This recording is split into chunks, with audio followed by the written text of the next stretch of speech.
A record number of Americans now think the federal government has become too big and too powerful. Those new numbers in a Gallup poll just out, 60% of people think the government has too much influence in our lives. That is up from 50% 4 years ago. And those numbers coming at the same time, the Weekly Standard publishes some really interesting research showing it's not Beverly Hills, but it's the suburbs of our nation's capital that are the wealthiest in the land. Powerful and rich. Leslie Marshall is a syndicated radio talk show host and a Fox News contributor. Chris Plante, radio host of The Chris Plante Show. Good to see you both. Hey there. Good to see you, Shannon. Good morning. Leslie, are you surprised by those numbers at all, that people now increasingly think the government has way too much influence over what they do in their personal lives? No, I'm actually not surprised at the numbers, because I think that the people out there who are crying out against big government are louder than the people who are giving the facts about what the government is. I always find it interesting how everybody thinks that Uncle Sam is, you know, the, 666 with an evil cape and horns. But when there's a natural disaster, when we're attacked and we need our military to act, when our bridges collapse, and when our roads aren't paved on the interstate, they're the first to cry out. And I think that Chris Christie, Republican governor of New Jersey, is a perfect example of that. Well, and Chris Plante, not Christie, he's not here with us here today.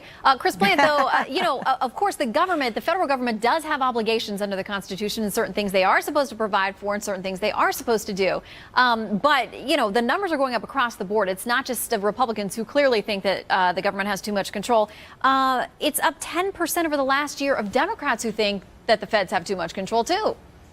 Well, independents and Republicans in particular. Now, the Democrats, according to the latest poll, also the numbers have gone up, certainly, but that's from, it was down at 25% after President Obama took office, because President Obama was preaching big government and they were singing from the sheet music. Look, it's not about national security. It's not about keeping the roads paved.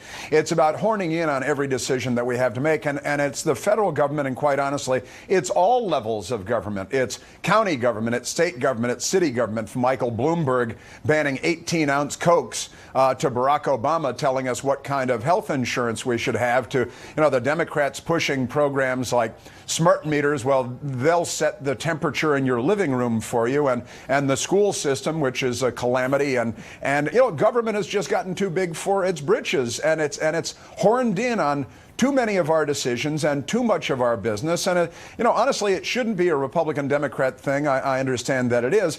But there's just too damn much government right now. And I'm surprised that it's only 60% that can see that. Well, Leslie, I'll give you a chance to respond there, because there are some things that people want the government to be involved in, others that they say they shouldn't be involved in. And a lot of times that splits even within Republicans and Democrats. They don't agree on, yes and no for the government. But there does seem to be this growing across the board sense that all of it's just too much. I think there's also, just quite frankly, a misunderstanding of how much the federal government does and doesn't do, how much it is and is not involved in our personal lives. And if the federal government is not doing this, then who would? It would be the state. And again, I think that there are many people that are naive to how much money each state takes, and I'm in California, from the federal government. And that's not just blue states. And Chris knows that. And Chris, don't use the D word. I'm going to have to bring my bar of soap next time. I tell my kids that's a bad word. Come on. He's on probation. Oh, okay. Just for a little fact check here, too. I like to keep an eye on the number of proposed federal regulations as they come out. And over the last 90 days, it's been more than 6,000 newly proposed federal regulations. So, that kind of stuff does tip people off. And that's just a factual thing that's out there. Regulations.gov, if you want to check it out. I'm a nerd. I've got it bookmarked. All right, let's turn to the other part of this, because not only did folks think that Washington is too powerful, the stats show it's really rich, too, because the 4 wealthiest counties are all those right around D.C. When you look at counties that have 100,000 or more in median family income, 9 of them are around Washington, D.C. You skip and you have New York and a couple of others, but tied for third is Baltimore, which really a lot of people live in Baltimore. There's 2 counties there that commute to D.C. as well. Chris, certainly, you're pulling down the big bucks. You live in the D.C. region. Yeah, it's appalling. And there's been a visible difference since President Obama assumed the presidency. Oh, come on. Oh, there has. Look, in Washington, D.C., everything is under construction. There's a construction boom, an economic boom going on here. We're replacing all of our curbs with cut granite curbs. I mean, if the economy is depressed where you are, move here. We're like Moscow. We're rolling in other people's money. And the wealth, look, Baltimore, 30, 40 miles away, they're getting rich off of Washington's table scraps, where, this is just the overflow from the 3.8 trillion a year that Washington is taking in, and we bring it all here and then redistribute it out of here. And I got to tell you, it's like a rolling feast in Washington, D.C., all thanks to your money. Yeah, and Leslie, I mean, a lot of this cycles through administrations. Previous administrations, people come through, they're out of this administration, they're straight to K Street, where they're making, right out of the box, $600,000, $700,000 as lobbyists, and it goes way up from there.